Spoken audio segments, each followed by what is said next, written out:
Hello बच्चों, मैं doctor Sharda कुमारी, महारानी महेश्वर लता संस्कृत विद्यापीठ लोहना मधुबनी से। बच्चों, आज हम कक्षा उपशास्त्री द्वितीय खंड और शास्त्री प्रथम खंड हेतु जो चैप्टर प्रारंभ करने जा रहे हैं वो एक नया चैप्टर है। और मगध राज्य का उत्कर्ष, मगध जो एक शक्तिशाली राजतंत्र था, उसका किस तरह से उत्कर्ष हुआ और उसमें किन किन राजवंशों ने किस तरह से शासन किया, उस पर हम चर्चा करेंगे। कल हमने 16 महाजनपद के बारे में पढ़ा था, जिसमें मगध भी एक शामिल था।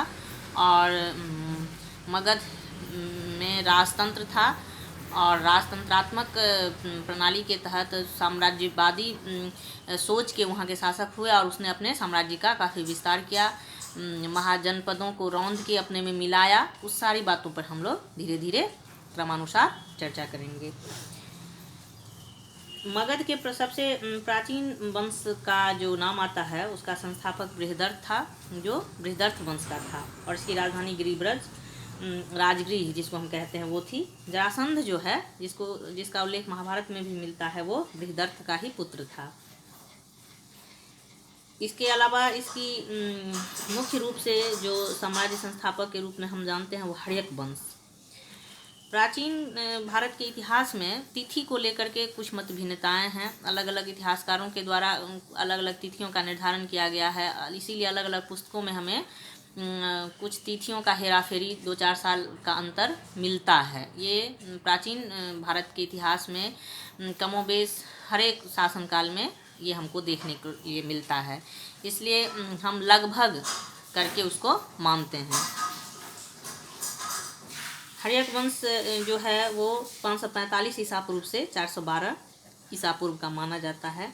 और इस वंश का जो सबसे प्रतापी राजा था वो बिंबिसार था, जो 545 ईसा पूर्व में से 493 ईसा पूर्व में तक वो गद्दी पे रहा। कहीं कहीं 544 ईसा पूर्व से लेकर के 492 ईसा पूर्व भी मिलता है। तो थोड़ा सा 1-2 साल का कंट्रोवर्सी जो है प्राचीन भारत के इतिहास में तिथि के संबंध में हमें देखने को मिल जाता है। उसने बिंबिसार ने गिरिब्रज को जो है अपनी राजधानी बनाया। बिंबिसार का उपनाम जो है वो श्रणिक था।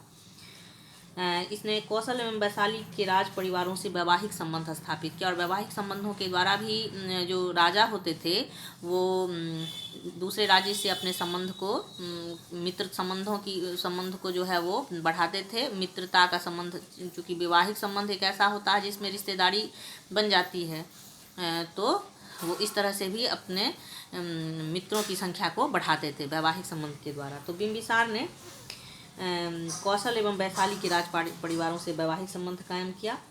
कुशल प्रशासन की आवश्यकता पर सर्वप्रथम जो है बिंबिसार ने जोर दिया। पुराणों के अनुसार माना जाता है कि बिंबिसार करीब 28 वर्ष तक शासन किया। बौद्ध ग्रंथ के अनुसार माना जाता है कि वो 544 ईसा पूर्व में ही गद्दी पे बैठा था। बिंबिसार महात्मा बुद्ध का मित्र एवं संरक्षक था। विनय पिटक से ज्ञात होता है कि बुद्ध से मिलने के बाद उसने बौद्ध धर्म ग्रहण कर लिया और बेलवन नामक उद्यान जो है वो बुद्ध तथा संघ के लिए दान में दे दिया। हालांकि अंतिम समय में जो उसका पुत्र अजातशत्रु था वो बहुत ही महत्वाकांक्षी था और उसने अपने पिता की हत्या कर दी बिंबिसार की, और खुद शासक बन बैठा। अजातशत्रु का समय काल 493 ईसा पूर्व से 461 ईसा पूर्व माना जाता है। अजातशत्रु, इसका उपनाम कुनिक था। पिता की हत्या कर वो मगध के सिंहासन पर बैठा था, लेकिन साम्राज्यवादी सोच का वो व्यक्ति था और अपने साम्राज्य को अधिक से अधिक बढ़ाना चाहता था। लंबे संघर्ष के बाद उसने काशी और बज्जी संघ को भी जीता था। बज्जी संघ के तहत 8 गणराज्य थे और उसको वो जीत पाया था। उसका एक मंत्री था वर्षकार, जिसकी सहायता से उसने इस पे जीत हासिल की थी। इस लड़ाई में अजातशत्रु जो है रथ, मूसल एवं महाशिलाकंटक नामक हथियारों का उसने प्रयोग किया था। अजातशत्रु के शासनकाल में ही उसके 8वें वर्ष में बुद्ध को निर्वाण की प्राप्ति हुई थी, और महापरिनिर्वाण सूत्र के अनुसार अजातशत्रु ने बुद्ध के कुछ अवशेषों को लेकर के राजगृह में एक स्तूप निर्मित करवाया था। इसके शासनकाल में ही राजगृह में सप्तपर्णी गुफा में प्रथम बौद्ध संगति का जो है आयोजन हुआ था। यहाँ बुद्ध की शिक्षाओं को शुद्ध पिटक एवं बिना पिटक में विभाजित किया गया था। अजातशत्रु ने पुराणों के अनुसार 28 वर्ष एवं बौद्ध साक्ष्य के आधार पर 32 वर्ष, यानी दोनों ग्रंथों में थोड़ा समय कंट्रोवर्शियल है, 32 वर्ष तक शासन इसने किया था।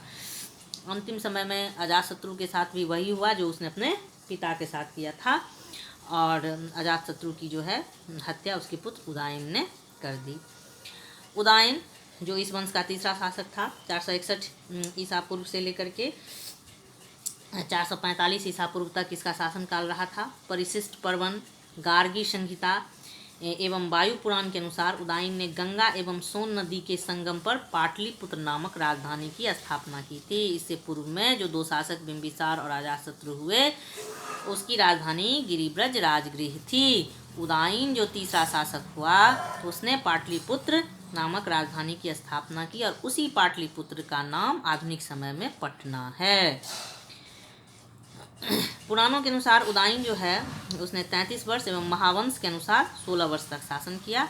उदयन बौद्ध धर्म का जो है सो अनुयायी न होकर के जैन मतानुयायी था।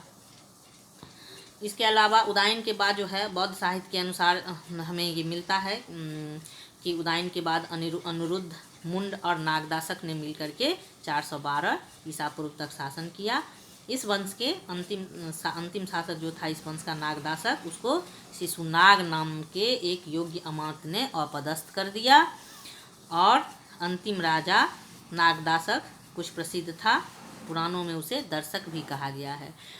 तो नागदासक को, इसी नागदासक को अपदस्थ कर शिशुनाग नाम का जो अमात्य था उसने एक नए वंश की स्थापना की, जो शिशुनाग वंश के नाम से जाना जाता है। इस पे कल हम लोग चर्चा करेंगे। आज के लिए इतना ही, धन्यवाद।